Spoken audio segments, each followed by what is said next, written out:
Joshi, who's joining us from Pune. And she's got 17 plus years of experience. She's working for Automotive Data Processing, a company as a test consultant, where she's using a lot of agile practices. And today she is here to discuss her queries about how to clear the TOGAF exam. And she wants to move into information architecture and architecture roles. So that is the reason why she's taken up this course.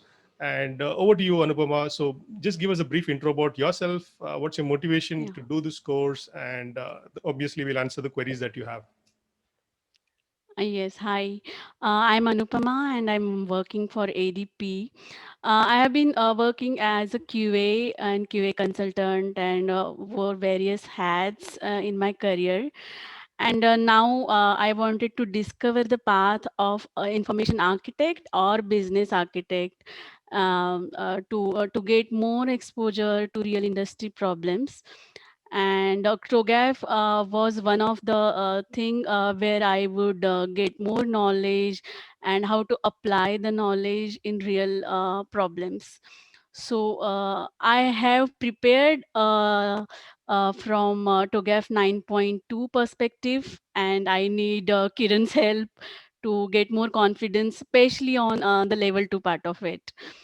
Okay. So have list of questions, and Kiran has provided me with tips and techniques which are very good. So I have first question to you, Kiran. The first one is you had told me that you need to read fast. So there are 8 questions, and roughly we can get 10 minutes per question. And if the question itself is so big enough, and it's an unknown problem, so how do I complete the reading and answer selection in just 8 to 10 minutes? So Yeah, I can you think just please correct. give I me some think more tips on that? surely, surely. So I think that's a typical problem because most of us are used to, like, after our work, we have uh, at least a gap of 10, 12 years before we professionally get certified or take a degree or something. So most of us are not used to, taking competitive exams and all. So that time thing is a crucial one. Wherein there is 90 minutes and 8 questions. So you need to kind of do a visual gulp of the information. Like you should be able to read half a page or one page within a short span of time without, and you should know where to focus your energies on, and how to avoid the distractors in the questions. So as we know, the TOGAF part 2 exam actually has 4 options. So best option gets 5 marks, second best gets 3 marks, the third best gets 1 mark, and the distractor gets 0 marks. So if you can easily identify your distractors, and then okay, there is something completely way off the mark, then okay, this guy, I should not be spending my time on this particular stuff, and do away with that.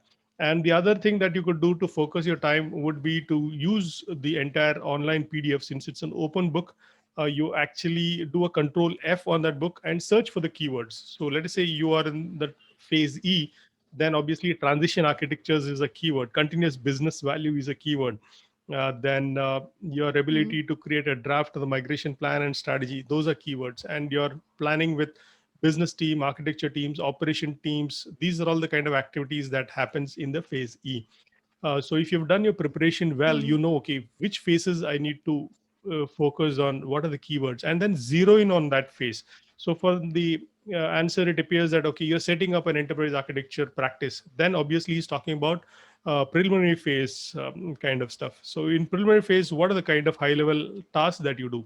So you look at your architecture inputs, you look at your non-architectural inputs, that kind of stuff, and then you do a control F, search for the keyword, zero in on the actual phase that the question is talking about, because the question has a lot of stuff which is at the top, which is like a story, and a lot of it is not very important. Perhaps what he's asking, the crux of the question, is there in the last paragraph, which says, this is what we want to answer as a part of this. So you're an architect, you're trying to fix the issue of risk in the enterprise. You're trying to fix the issue of setting up an enterprise architecture practice. You're into setting up the issue of how to do proper transition planning. So you just focus on that particular aspect of the question and focus your energies on that without getting distracted by the lot of things that are there in the question above.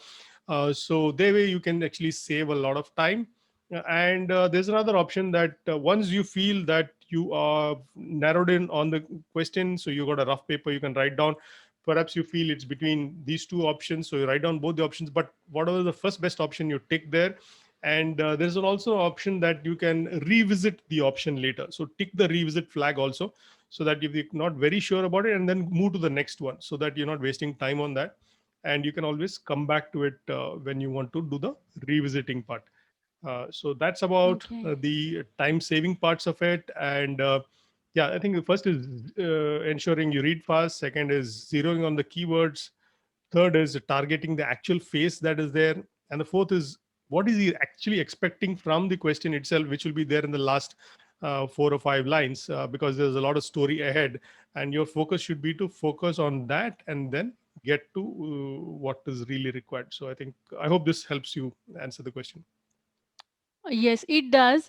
But practically, when I was solving a problem, I faced one issue wherein the real question it is not very straightforward. So, for example, I get to know that establish the architecture is something that we have in preliminary phase, but the questions are not straightforward. So, it's a combination. Sometimes they just say we are in the phase of implementation and migration planning, so we don't know whether we are in the phase E or whether we are in the phase F, because they are interrelated. Sometimes the same problem happens when we are in the establishing the architecture and they don't say that the principles are already done, or we already have the request for architecture work. So we don't know whether we are in preliminary phase or we are in phase A.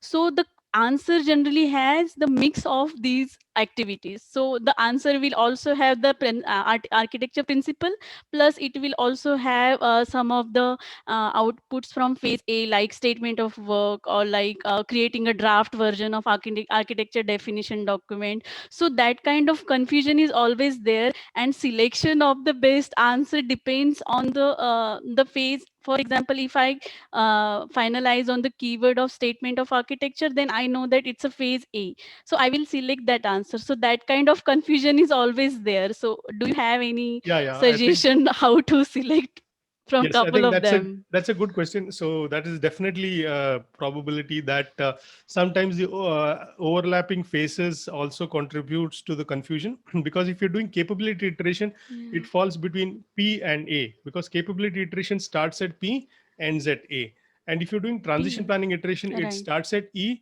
ends at F. So sometimes the questions can be based on the iterations themselves. So in which case it's okay that it overlaps Mhm. between two phases, and what is there as a part of that phase you'll have to do it. So what you'll do is you look into the question. So probably based on the keyword, as you said, if he's doing stakeholder management, it would be more about phase A. If he's doing about setting up the initial Mhm. enterprise architecture team, it would be phase P. So there would be some clear cut things that will come out from the questions, that this is actually phase P or phase A or phase E or F or G and H, that kind of stuff. So you will actually finally Mhm. narrow down on one. Mhm. Only if it's an iteration question, then it can be between the phases. Like if he's talking about capability iteration, or if he's talking about governance iteration, obviously it is between G and H. So then you Mhm. actually narrow down on, okay, what is the kind of activities that are happening in those phases, and then zero down. So what you do is you go to Control F and see there'll be inputs, steps, outputs, and approach. Typically in all the phases, right, there is those Mhm. five things are there: inputs, Right. steps, outputs, and approach, and the objectives for this phase. So objectives, inputs, steps, approach, and outputs. So these are five things that you'll need to focus on, and then you look into the steps part of it. If you're really confused about, okay, which phase is he trying to say, look into the steps. Do a Control Mhm. F for phase E or F, wherever it is. Go to the steps part of it and look at what is the kind of things that are asked in the question, and what is he expecting from the answer. So match them with the steps that are there in the PDF. So that will actually help you Mhm. solve your confusion right away, because it will be very clearly said, okay, these steps, and if one of them or few of them don't belong to that step, obviously you know that that's not the phase, it's the other phase. Go to the other phase and check the steps part of it. So if you look at the objectives and the steps, you'll immediately for sure know which kind of phase is he talking about. So that will avoid your confusion, especially when you're in this kind of state that you're not sure, is it this phase or the next one? Okay. And this leads to another question, Kiran. I know I'm troubling you a little on that. Yeah, no So, problem. yeah. So, I have faced one issue when in one problem, they had asked about a problem where they were doing implementation and migration. So, there were two options which I thought were good, but only one option that was it was telling you about the approach. For example, it was phase E and F, and it was telling me to do cost and benefit assessment, and then do uh, depending on that, complete the implementation and migration plan and document the lessons learned. So that was the one option, and another option was how you will do it. So Impl- it was like you will do implementation and deduction matrix, and then you will go to state evolution table, and you will use those techniques.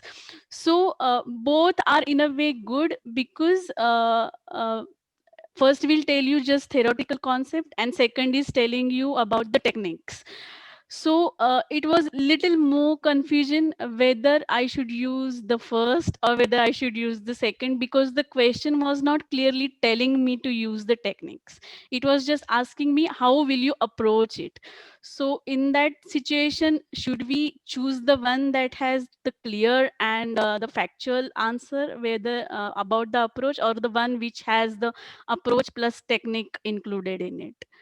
Yeah, so typically, if it is regarding this point of, I think you're referring to the ADM migration techniques, wherein he's talking about what Yeah. are the different state machine analysis. Then there is a uh, dependencies, metrics, incremental table, all those migration things.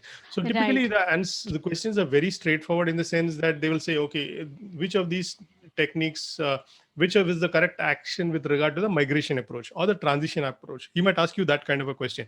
So in the best Right. answer, perhaps there are 4 or 5 migration techniques. If you see, all the 5 will be there in the best answer.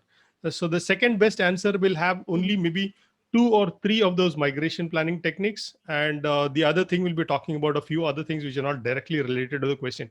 But if you have the one with all the 5 ones, then that is the best answer, the first best answer. The second best Mhm. answer actually would have missed out. At least if you see, out of that 5, you would have mentioned only 3 or maybe 2, and then confuse you with some other option.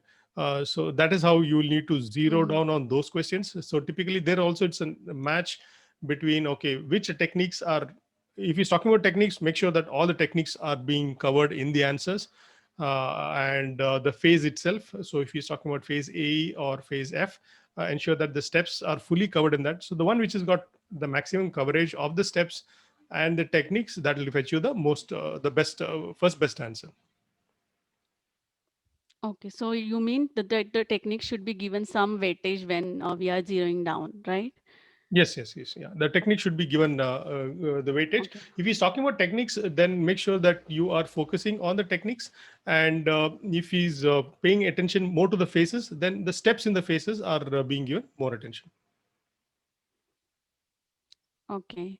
Now, the generic question I had, Kiran, about uh, uh, using the reference guide. Okay. So Hmm. when we are using the reference guide, if you cannot go and check for each and every keyword. So I know that you just get page number and navigation, and Control F may not work every time. So, especially in the current COVID pandemic, I think they have put some restriction on it. So, Control F doesn't work. You just get some page navigation. You have to scroll down to that part of it. Well, why So, doesn't I Control heard F that. work? So, I am not Because when I took it, I remember it Control was a F. yeah. When I took it, it was a No, PDF, and you can do a you can't do a Control F anymore. no, no, no. Oh, Control F doesn't work. You just get index, and you get okay, okay. Then you page go to the table numbers, of, and you have table to of scroll contents, and down to then that. yeah, you can click on the link. Yeah. I think. Okay. So there is one more trick that I want to add to your list. In the index, we have a list of figures or list of diagrams that we have. So once you are sure about one chapter, if you remember the diagrams in that chapter, you can straight away jump down to that diagram, and it will save you at least 30 seconds to go and scroll down. And so, do you Okay, I think think it will be a good that's a good option approach? because yeah, that's a good option. This is something like booking your IRCTC ticket. You know, you remember that earlier Yeah. those times we have to remember how to keep it in the buffer preloaded, and now similar stuff is happening with the COVID vaccine booking also. I Yeah. believe that there are some slots. 3 o'clock it's opens, one slot opens, and 6 o'clock in the evening one more slot opens. So if you're there at that right time, you get the booking. So yeah, I think if you can search by the diagrams and I think that's going to save a lot of time to the people. The other option Yeah. is, So as you what I said, have done is yeah. go to the table of contents and perhaps go to the links for the particular phases and hyperlink it, and perhaps that will take you to the. So if you are confused, as you said, go to the table of contents part and click on the hyperlink, and it might take you to the right place. No, specifically because in those are 8 questions that we have in level 2, there will be one question which will be definitely on content viewpoints. So we have a big diagram there, which is as per the phases A, B, C, D, and we have a big list of artifacts and viewpoints. For example, for business architecture, you have so many catalogs. You have 10 catalogs for phase B, and you have so many diagrams, you cannot memorize them. Correct. So the figure number 31-4 is something that you can remember, that in case of emergency, you can just search for that figure from the index and just go down to that page, and you will know. So this is what the phase wise that I have. So this is something that I thought it will save my time. If I get any question on artifacts, I When will you go to say, the oh, figure, and artifacts, from there okay, I okay, can. artifacts, okay, but artifacts, yeah, Yeah. typically, yeah, you should know where they're appearing. So if you know the page number where the artifacts actually begin, yes, that's a good one, because artifacts you don't need to remember too many of them, because there'll be one definite question from the artifacts typically, and Mhm. for that it's an open book. You can just go to the artifact section, and you should know which one he's talking about and then answer them. So you don't need to remember, but yes, you should know the page numbers or where you should need to search for them. That will save you time. Yes, definitely. Yeah. And also, I have one more question, which is not generic. It is on the principles. So there is list of principles that we have for business principle, data principles, application principles, and technology principles. So depending on the question, there will be, for example, there will be one problem like you need to save on the cost, or generally the problems are same. So you want to save on cost, you want to respond to change management, or there will be something. So I get generally confused on business principle where they say maximize the use of application or common use application, because these are generic and everybody wants to use that. So how do I choose between them? Because technology principles, data principles, they are very specific. So when you know that this is the need, you can choose that. But how do we choose between ease of use, maximum use of application, and the ones in business principles? Yeah, okay, okay. That's a good question. So this is again your part two exam question, Anupama, or is the part one that you It's part 2 only. part two only? Part Okay. 2. Yeah. So Yeah. part two, typically, I understand there is always a confusion between your enterprise. Actually, TOGAF principles can be divided into two. One is enterprise principles, and other is architecture principles. So your enterprise principles can be broken down into B, D, A, and T principles, which is business, data, application, and technology principles. And there is always a confusion between enterprise principles and business principles. Both of them could look one and the same. So enterprise principles are the higher level things which works for your entire company. Like for instance, Amazon's Right. principle is customer service. So they take pride in the fact that they're the company that offers the best customer service. So that's an enterprise principle for them.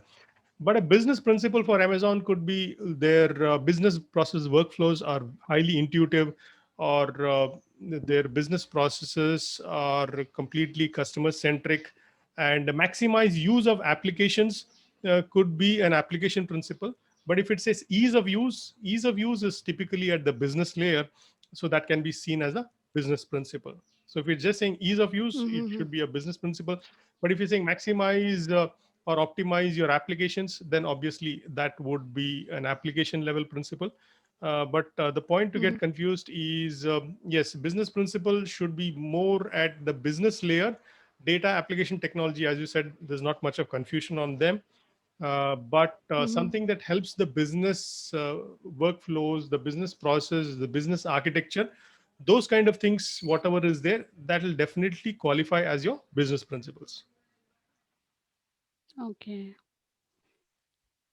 Okay. So we have to choose it how the business takes the priority on in that Yeah. question, right?